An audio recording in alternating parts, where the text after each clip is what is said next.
We are so grateful that you have joined us for our DEI speaker series today. Our topic in celebration of Disability Pride Month is We Belong Here, making disability inclusion a daily practice. And we are so excited to have our guest speaker with us today, and I'll introduce him in a moment. But I do want to make sure that you understand how grateful you are that you have taken the time to join us today. We understand that you could be doing so many other things during this hour, like eating lunch. So we invite you to take care of yourself during this next hour. And if you need to eat lunch, we encourage you to do that. We also encourage you to be very thoughtful throughout this process. And if you need to ask questions or make comments, you're welcome to use the chat. There will be a time at the end where we do a question and answer. So we invite you to consider your questions ahead of time and ask them as they might come up. So at this point, I am really excited to introduce our guest speaker, Damon Maassen. Did I pronounce that correctly? Yes. We are grateful to have him joining us today. We have agreed that I will allow him to take a few minutes to introduce himself, but I do know that this will be an exciting webinar, an interactive webinar, and I am really looking forward to learning from Damon, interacting with him during this session, and also reading your comments and questions. So without further prolonging, Damon, welcome and thank you. Thank you. The pleasure is truly mine, Donna. Thank you so, so much. I am humbled and honored to be here in community with each and every one of you. So again, I'd like to quickly just acknowledge and thank Donna and Montgomery County for inviting me, as well as their continued leadership and commitment to advancing inclusion across the county. So as Donna mentioned, this session, it is about celebration. It's about reflection.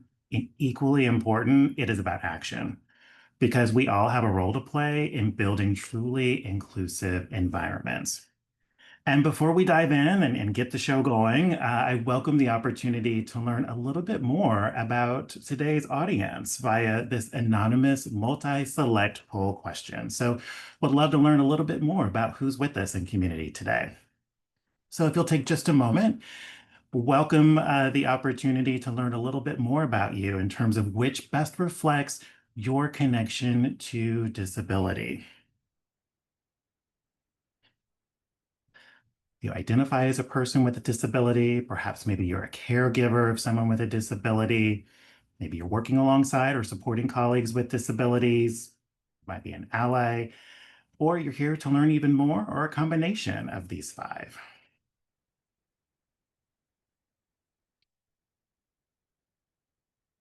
Okay, so it looks like got about 85% of folks have responded thus far. We'll give another 5 seconds or so.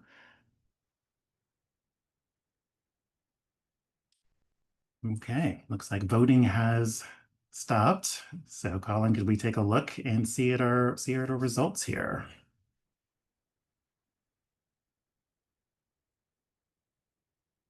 Okay, wonderful. So we have great representation here. Almost 40% of our audience is here to learn more. 44% being an ally or advocate.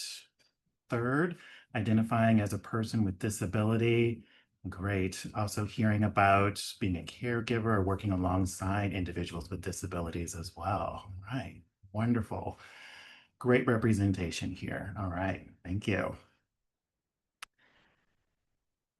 So let's begin by grounding ourselves in the intention and the purpose for today's conversation. And this year's Disability Pride Month theme, it really invites us to celebrate disability as an identity, as a culture, and as a source of pride. And as I mentioned earlier, it's also going to call us to action and to move inclusion from just a value where we believe and it's transition into something that we practice each and every day. And before I dive even deeper into some of these intentions and takeaways, once again, would love to hear from you. So if you could please share your insight into your current understanding of disability inclusion. So if we go ahead and launch our second question here, which statement best reflects your current understanding of disability inclusion? Is this something that's new and you're eager to learn? Perhaps you are an active champion of disability inclusion within your role or your team, or maybe you're somewhere in between.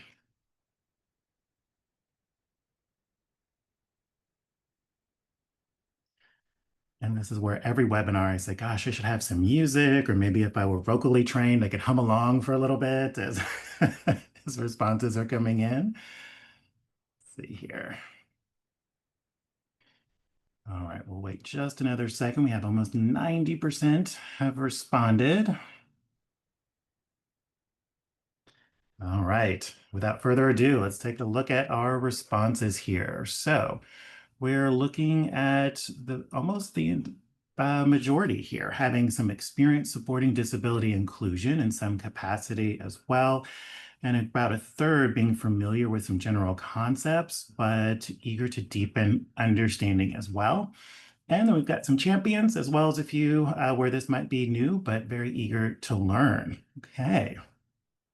Well, thank you for these incredible insights here as well. And so I am confident that our time together here today, it will create a space not only for new learning, but will also deepen the topics that you might already be familiar with.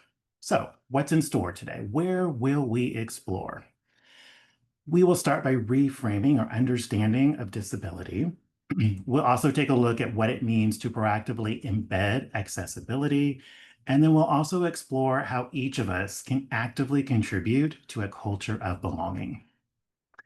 And I'd also like to highlight our three core takeaways, because while we are excited here and at this moment in time, we want to make sure that we are applying our key learnings and the call to action afterwards. And so that looks like our three takeaways, but actions to embed inclusion into daily practice. We'll also be called to embrace a proactive versus a reactive approach.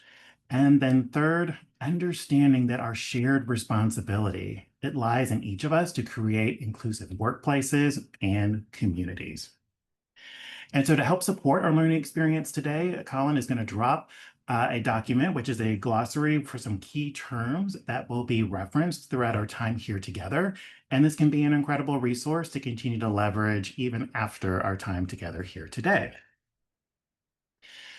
So while we're getting that additional document uploaded for everyone to be able to see, perfect, there it is. So Donna, I would love to hear kind of maybe some opening thoughts, some additional words about what this month and this event means to you and to the broader county.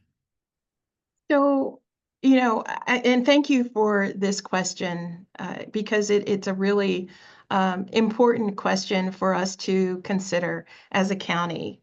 Mhm, One of the reasons why I invited you is because of your writing about not just being performing in terms of our commitment mhm, to serving people, whether it's an employee or a community of people with disabilities, but actually integrating it and making sure that people, all people, feel that they belong and can thrive here in the county, whether they're an employee or in our community. And mhm, so being able to be reminded of how important all of our communities are and how valuable all of our employees and community members, our residents are, is really important. And just to make sure that we are doing everything that we can to help our employees thrive, our residents thrive, mhm, is extremely important to us as a county. And so this month really serves as a celebration of the employees that we do have, some of whom are on this call right now, who are, you know, people with disabilities. But also it serves as a reminder and it serves as a celebration for us. And we know that there's so much more work that we need to do, and we are anxious and willing to move forward with that work. It's fantastic to hear, Donna. And, as you were sharing that, some of the themes that were surfacing for me about, how do we find that harmonious blend between celebration, but also doing the meaningful work that happens. And it's a continuous journey. There isn't an end destination because the efforts and the work continue to evolve.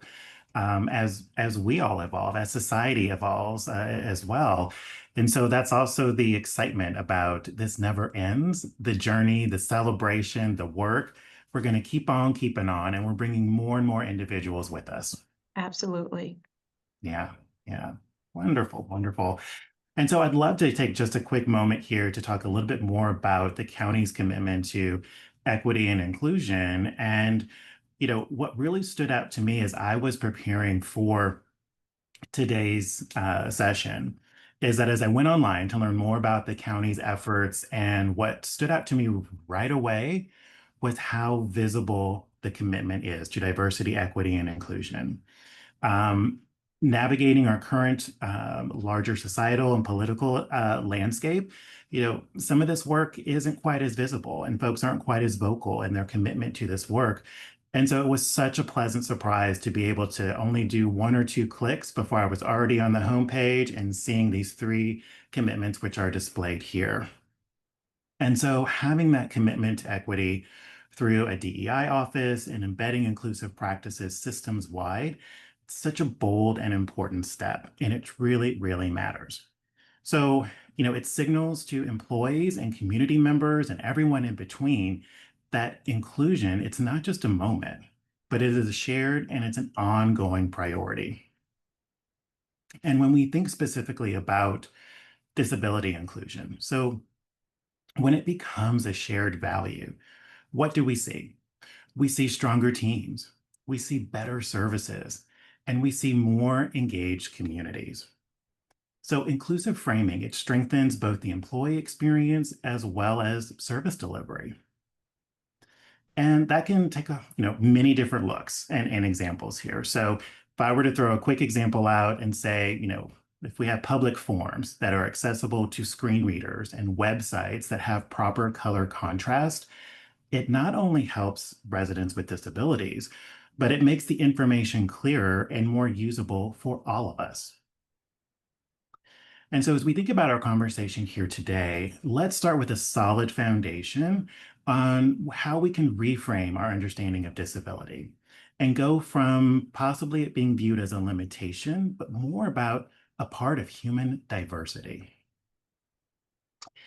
And all too often, diversity can be viewed through a deficit lens. And this deficit lens, what it does is it emphasizes what a person cannot do. And this perspective focuses on limitations, treatments, and adjustments. Essentially, what it does is it views the person as the problem. And what I would like to invite all of us is for a more inclusive lens. And it understands that disability is part of one's identity. It's something that intersects with things such as culture, community, and pride. It recognizes that many people see disability as integral to who they are. It's not something that needs to be fixed. It is just part of one's identity. And an additional reframing or a shift that I would invite all of us to take on is it can be illustrated through the difference between a medical and a social model of disability. And a medical model, so it centers on the individual's diagnosis or condition, seeking to cure or to rehabilitate. Where a social model, and this is where the goodness happens, it recognizes that disability is created by the barriers in society. Those barriers can look like physical, attitudes, or even systemic types of barriers. It's not the condition itself. And so if I were to share a quick example, so if we were in a workplace or an environment where there are only stairs, so a wheelchair user isn't limited by their mobility. They're actually limited by a building that wasn't designed with access in mind. So it's a very powerful shift away from the actual individual in terms of something that needs to be cured, but more about these barriers. They are social. So thinking about how we can go ahead and find different ways to overcome these barriers, we'll talk a little bit more about that in our time here today. And if I were to just say a little bit, here's a couple of examples. I'll tease, we're going to go deeper into this in just a moment. But if you think about this lens challenges us to move from reactive accommodations to inclusive design. So this could look like rather than waiting for someone to request a caption, go ahead and include captions by default. Or don't just offer assistive technology upon request, start to build universally accessible platforms from the very beginning. And so this approach, it truly benefits everyone. So I think about the voice to text feature, that was originally designed for individuals with disabilities. And now it helps so many of us, whether we're driving down the interstate, multitaskers, maybe we're busy caregivers, or we may just be in noisy environments. So when we design with inclusion in mind from the very start, ultimately we create better outcomes for all. And so we could even go one step further, and that is considering intersectionality and lived experience. And so you may be familiar with that term intersectionality. And so how that is defined, that was actually coined by legal scholar Kimberly Crenshaw.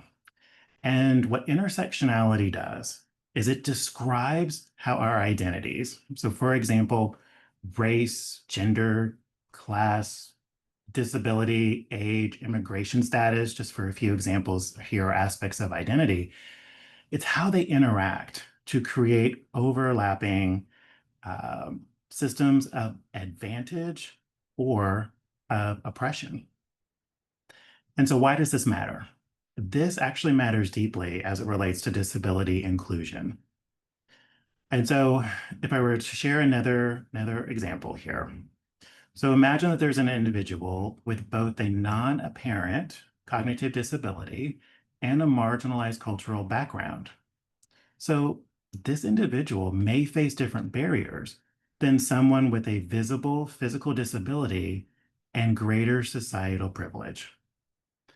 And so this highlights how multiple aspects of identity can shape access and inclusion in some very distinct ways.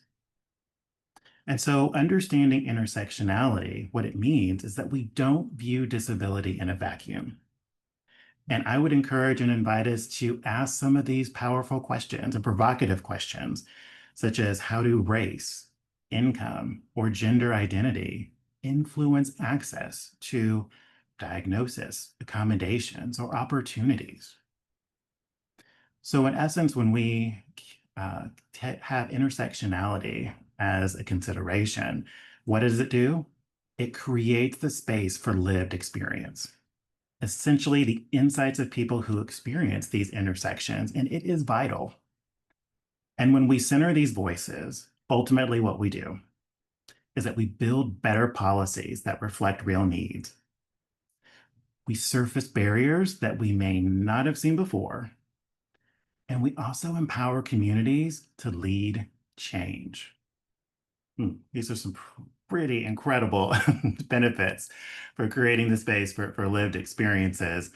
And you know what? No surprise, there's some data that backs this up as well. I love making data informed decisions. So a couple of examples here is that Harvard Business Review, they noted that teams with a mix of perspectives, particularly when inclusive of lived experience, they actually make better decisions 87% of the time. So impact on decision making here. Accenture notated that companies that create a culture of equality, including by centering lived experience, they are 6 times more likely to be innovative and 11 times more likely to be inclusive.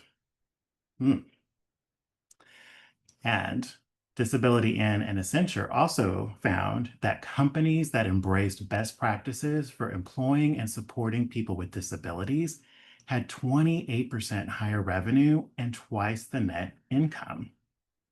So, talk about some pretty powerful and profound impacts when a culture really brings in and it centers on lived experience and equal and equitable cultures.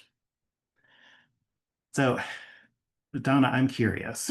Your team has had incredible focus on creating space for lived experiences in the workplace and across the community.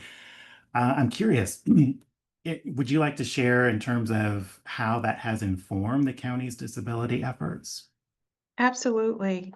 So I will start by saying that toward the end of last year, we had a focus group. We held a focus group with some employees, specifically employees who had indicated that they had a disability or were living with a disability or were a person with a disability. And that was to be able to hear the stories that people shared was extremely enlightening.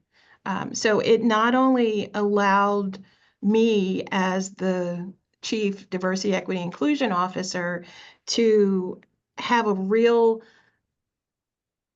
honest view of the kind of experiences that people were having. It allowed me to see those areas of intersectionality in our workplace, uh, which was, helpful in terms of beginning to have conversations about what the needs are.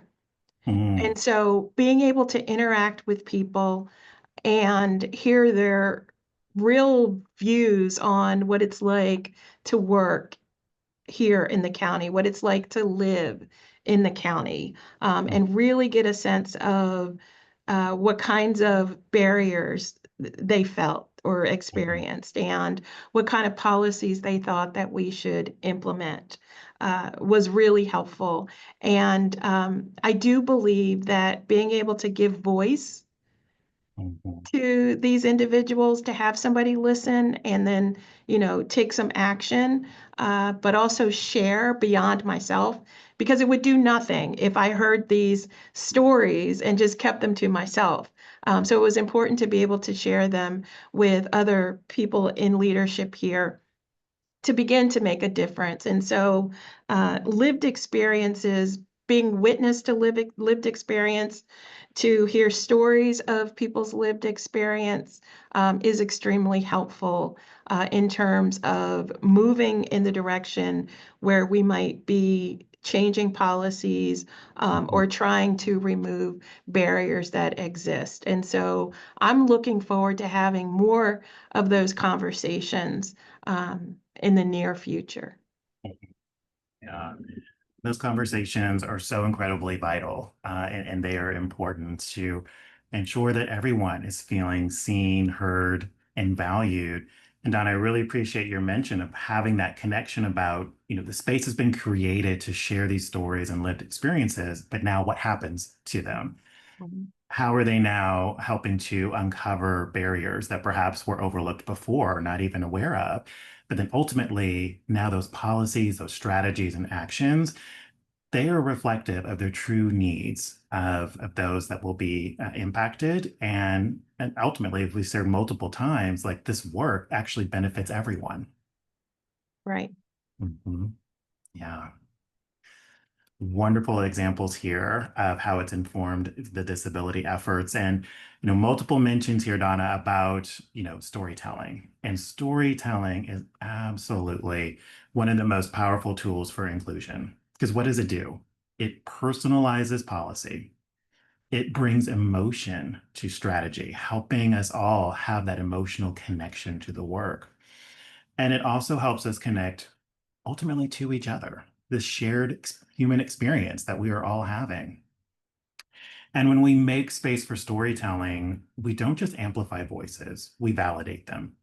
We create a culture where sharing one's experience is seen as a contribution, not as a risk. And currently on this slide, I have five amazing individuals, disability inclusion advocates and champions who bring their lived experiences to elevate the story. of the stories that they tell and being able to advance this important and critical work. And so these individuals are part of my LinkedIn network, and I'm constantly learning. I'm attending as many webinars or events as I possibly can, and bringing that into the work that I do as an inclusion strategist and culture builder as well. And so there are other ways that storytelling comes into this work. And if I reflect on a couple of examples when I think about my consulting and coaching work, during a focus group, there was an individual that shared how using the Be My Eyes app made him feel independent while navigating unfamiliar spaces, and how grateful that he was when colleagues recommended and supporting its use at work.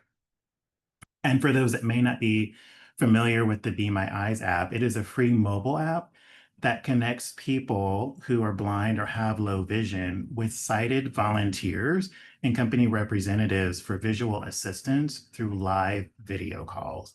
And it operates 24 hours a day, 7 days a week across the globe. Another example that comes to mind is from a workshop participant, and they had shared that when their manager included accessibility questions at the start of every meeting, that they didn't have to explain themselves. And that helped them to feel seen and valued without feeling as though they were being specifically singled out. And so, these moments might seem small, but they are deeply, deeply impactful. And what they also do is they help to shift norms, they open minds, and they make inclusion part of everyday life. And so I would welcome the opportunity to hear from our great audience here as well, directly into the chat if you'd like to share. If you have had experiences where the power of someone's story to shift thinking about inclusion, you know, share a word or an example that comes to mind and the power of storytelling. And while we are waiting for some of those responses to come in, Donna, I would welcome the opportunity to hear from you and to further share how storytelling has influenced the approach to disability inclusion. Absolutely. So, when I talk to people, one of the things that resonates with me the most is hearing their stories of success and empowerment, but also hearing about their struggles, and the difficulties they encounter. And so by hearing stories and sharing those stories, actually, it's very helpful in painting a picture of what the needs are. I believe you just mentioned that. So I can share whatever statistics we have, the data we have, but hearing somebody's story actually amplifies, and it puts a picture to what the actual needs are. Mm, So, I strongly encourage people to share, whether it's positive or negative. When I first started here, and it's probably time to do it again, I held some listening sessions, mm, and just being able to hear the stories of people and to be able to not only put, you know, 20% of the people that I talked to felt this, and this, but mm, then be able to say, so this is the experience that they're experiencing, or that's happening here in the county. And mm, so, having both the qualitative and the quantitative information really backs up what the needs are, right? And it supports us in making decisions. And so one of the things that we are committed to here is making equity-minded decisions in the county, hearing people's voices before we make decisions, not making a decision and then saying, "What do you think about this?" But hearing them before and being mm, as inclusive as we possibly can.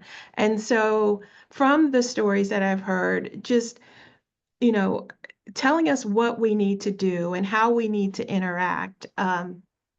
Yes, we have best practices that are telling us what we need to do, but being able to hear it from our own employees and the residents in the community has made all the difference.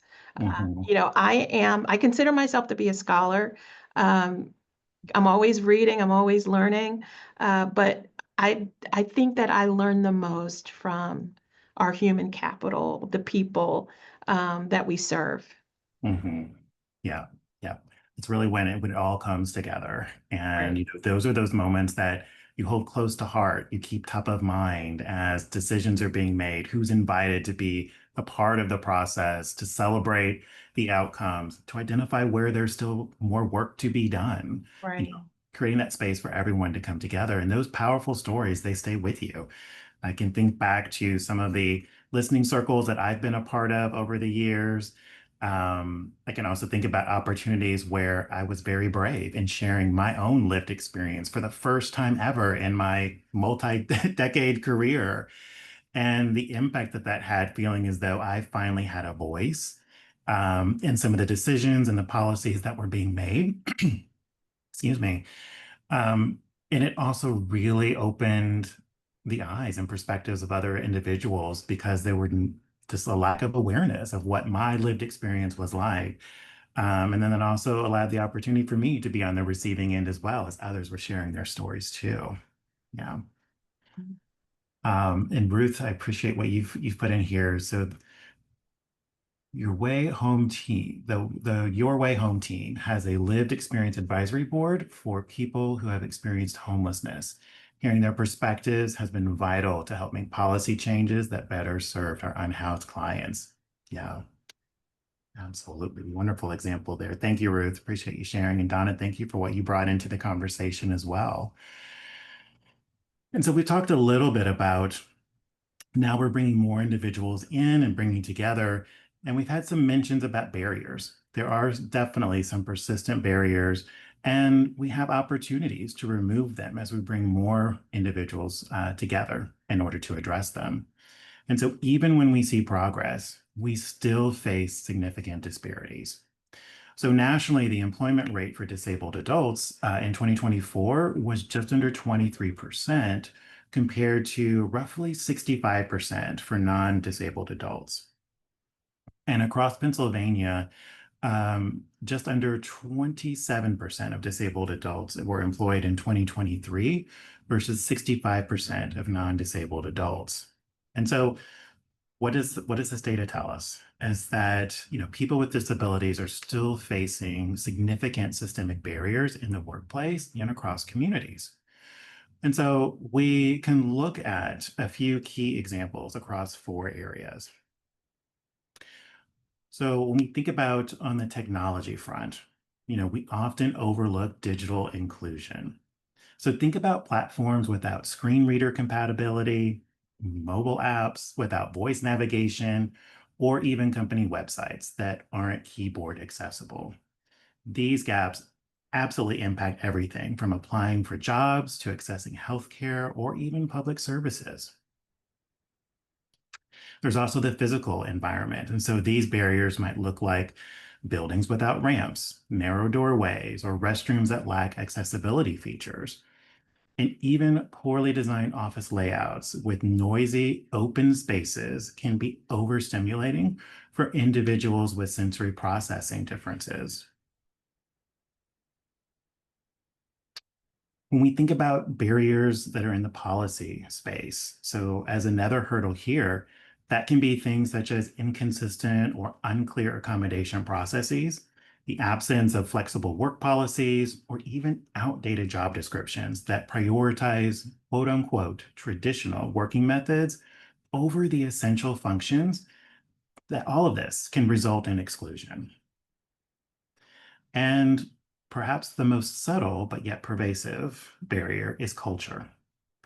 And so this can include things such as ableist language, assumptions about capability, or even lack of visible representation and leadership. Could also look at the belief that disability inclusion is only HR's responsibility. And when we don't normalize conversations around disability, silence can become a barrier all in itself. And so, love to hear from you as well. We have a quick poll question here around which barrier to disability inclusion resonates most with you. And so, your responses will help us better understand what's top of mind for you and where future focus might be needed as well. So, we'll take just a moment for some responses to come in. Of course, we're going to take notation here about how future sessions can be influenced here.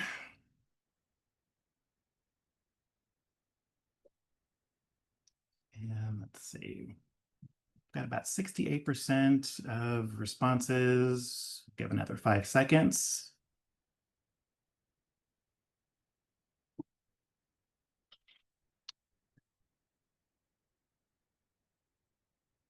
Right, we are about 81% here. So I think we can go ahead and close out the poll, and overwhelmingly, culture is 72% of respondents. That's top of mind and a future focus for learning and listening circles on ways that we can overcome that barrier, followed by physical environment at around 17%.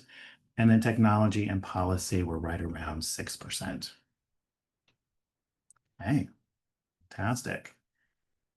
All right, so now that we have surfaced some of these barriers, let's work towards solutions. And as we mentioned earlier, the proactive versus reactive approach to accessibility is key. And so accessibility, it's not just a checklist. It can't just be a checklist. It is a mindset. It's not something that we consider after someone makes a request, but it's something that we embed from the very, very start. And accessibility is not just a workplace issue, it is a community issue and affects how individuals navigate transportation, how they attend events, access healthcare, in essence, how they participate in civic life. And before I go a little bit deeper, I would also welcome an opportunity to hear from you here.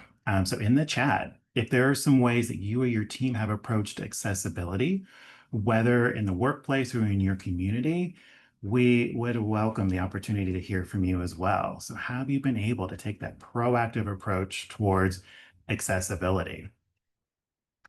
And perhaps while we're waiting for some responses to come in, I'll share that, in the workplace, accessibility could look like offering your materials in multiple formats and make hybrid or remote work options more common, not just available on request.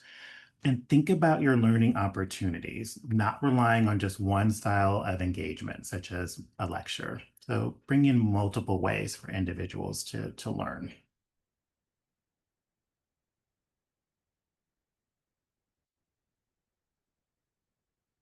Okay.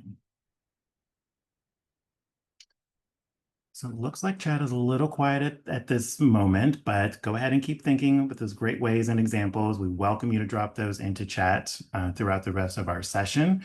Um, and, also thinking about even across the community. So how could this look like? It could look like advocating for inclusive recreation spaces or partnering with organizations to assess digital accessibility as well. Oh, Timothy, I welcome this minimum font size for forward-facing documents. Yes, absolutely. That's an important one. Mhm. And so, ultimately, the key is to go beyond compliance and thinking about ways that we design spaces and experiences and processes that work for a wide range of needs and identities without waiting necessarily for someone to disclose. Let's see, Jane, you have shared that there's lots of different access points and accommodations ready to support folks that may need them. This is the result of an action, but it sets up the opportunity to be proactive for future visitors as well. Yep, just making sure that they know we have what they need to succeed. Ah, wonderful. And so there's some elements here that you have shared around, it brings in two powerful tools, universal design and also inclusive language. And so universal design is a framework that helps us build for everyone and not just the majority. And ultimately, what it does is it asks how can we ensure that our environments, tools, and communications are usable by as many people as possible, regardless of ability, age, or background.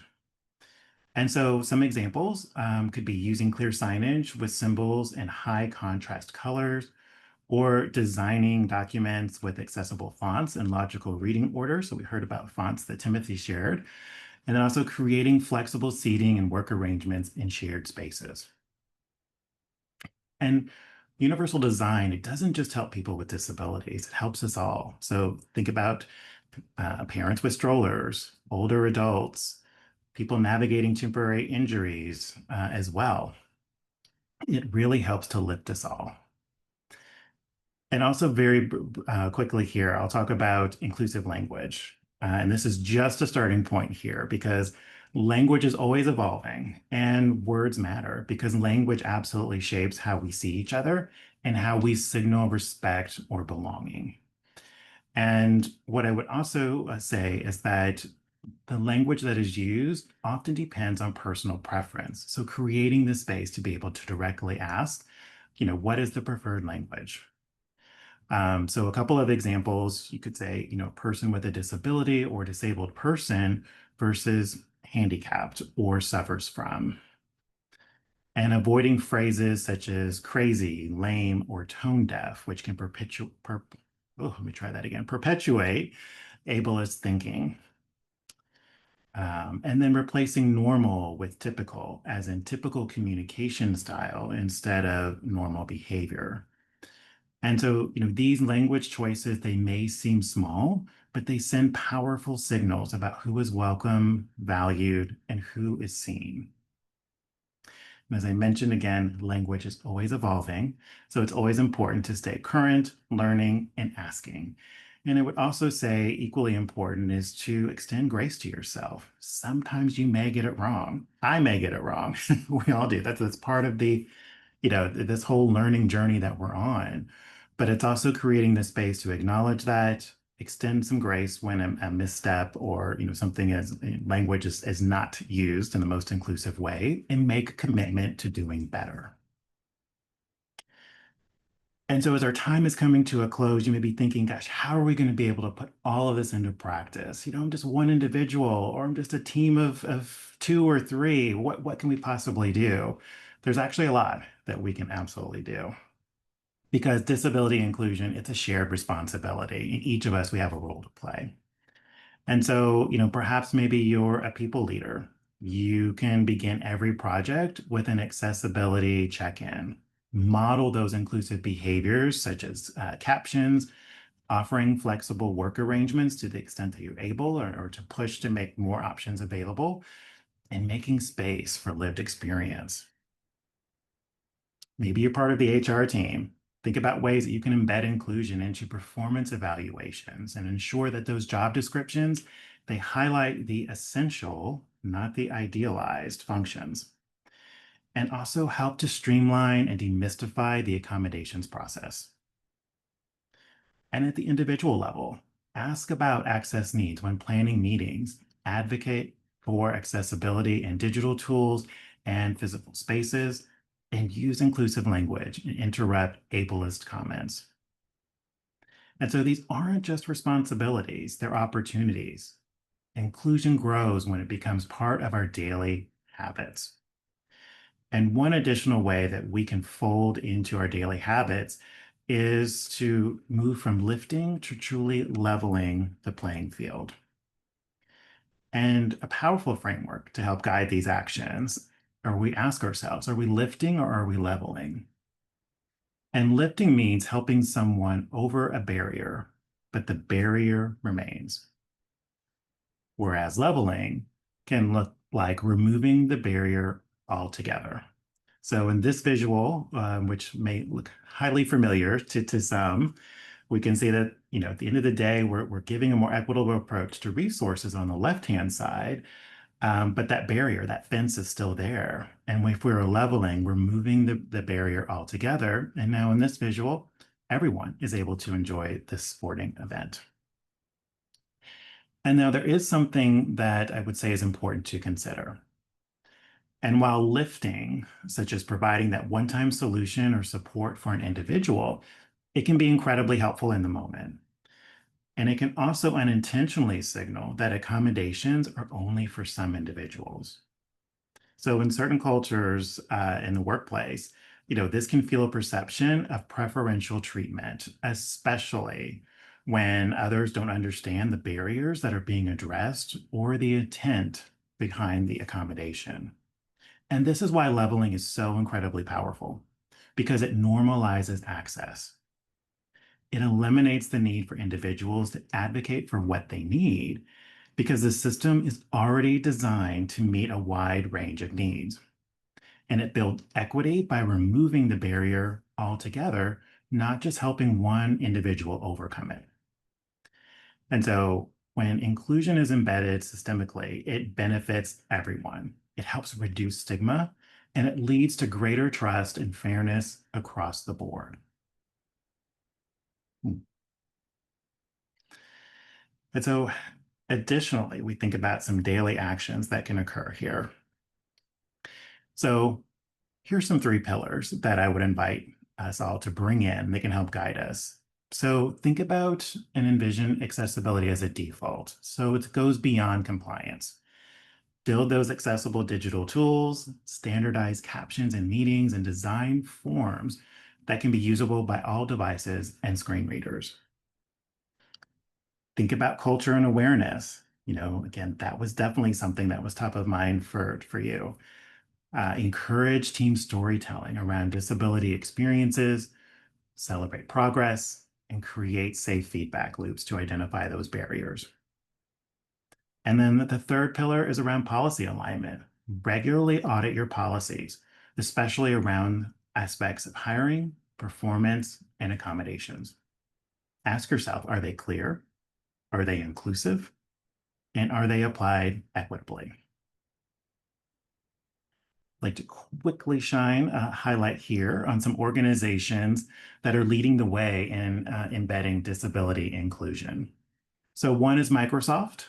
They have launched an inclusive hiring program that is focused on neurodiverse candidates. And they also maintain an active disability employee resource group and invest in accessible product design. Also, Walgreens has been recognized for their creation of a Retail Employees with Disabilities Initiative program. And this helps train individuals with intellectual and developmental disabilities for retail positions. And the initiative has been so successful, it has grown and is now a part of multiple distribution centers nationwide. And as I shared earlier in our session here today, as I was doing some research to learn more about Montgomery County, there were lots of great resources and events that were showcased on the website. And so I'd also like to highlight in Montgomery County, thinking about a recent fireside chat around disability, allyship, inclusion, and etiquette. It featured captions, had clear audio, and inclusive language was used throughout the session as well. So these are just a couple short examples of what's possible when inclusion is really treated as a strategic priority, not just an occasional or a side project. So hard to believe that we are coming up to the top of the hour already. So with that, I'd quickly like to just review our key takeaways. What are we going to do after this wonderful hour that we have spent here together? So here's how I invite you to carry this forward. Embed inclusion in your daily practice. Every role has a part to play. So it's from asking about access needs to challenging ableist assumptions. These daily habits build inclusive culture. Be proactive, not reactive. So let's not wait until there's a request for support. Let's design with inclusion in mind from the very beginning. And then our third call to action is around our shared responsibility. It's not owned by one individual or one team. It belongs to all of us as colleagues, as neighbors, leaders, and community members. It involves us all. So let's commit to doing better together. All right. And as we approach our final slide, we can open it up for some Q&A and reflections as well. So we'll take a moment. If there is anything that is top of mind for you, feel free to go directly into the Q&A feature and share a question or a reflection. Mhm. Damon, we do have one in there already. This one came in a little bit earlier, but it's this person is asking, how as managers would or could we know if our staff have disabilities that we can support, if none are brought to our attention formally by HR, for instance? Mm. Yeah, that is an excellent question there. So think about how you can raise awareness of what the needs of your team could be. So a couple of things that come to mind is it can start by fostering a culture of trust. So frame questions around support, not necessarily a diagnosis. And so what that could look like is instead of asking, what is your disability? You could try asking, is there anything that you need to fully participate in this upcoming meeting or event? You could also have a reframe and normalize sharing your own needs. So thinking about an example like, I know for myself, I focus better with written follow-up, and then asking about if there are preferences about that. So there can be some great ways to model vulnerability, but also signal safety.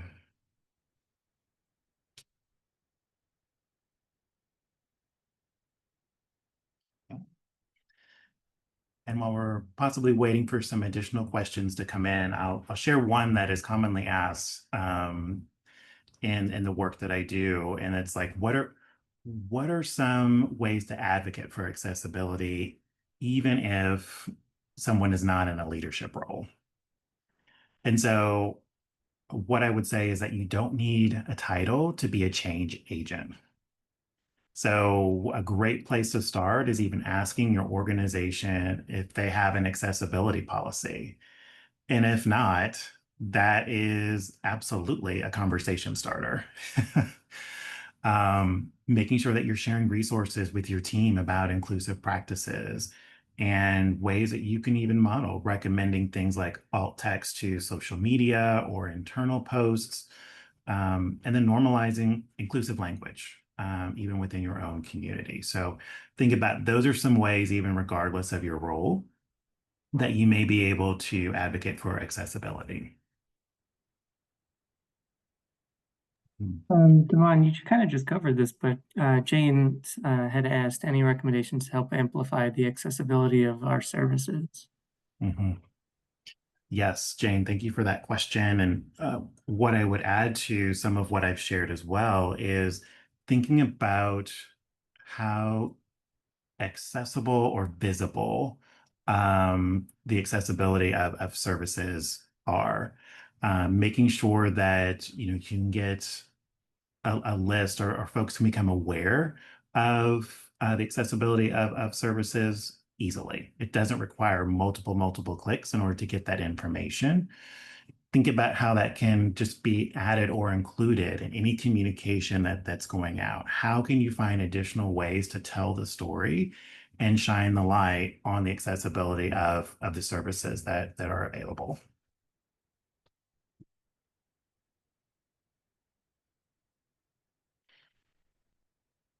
Okay. Um, let's see. While we're waiting, I've got one additional question that comes up a lot. Um, is how do we avoid performative inclusion? This one actually comes up quite a lot. And inclusion really should never be for show. And so I would invite us to really think about a few guardrails. And so earlier we had mentioned about involving people with disabilities in planning and decision making. in addition to the storytelling. So think about who's at the table when those decisions are being made and plans are being made as well.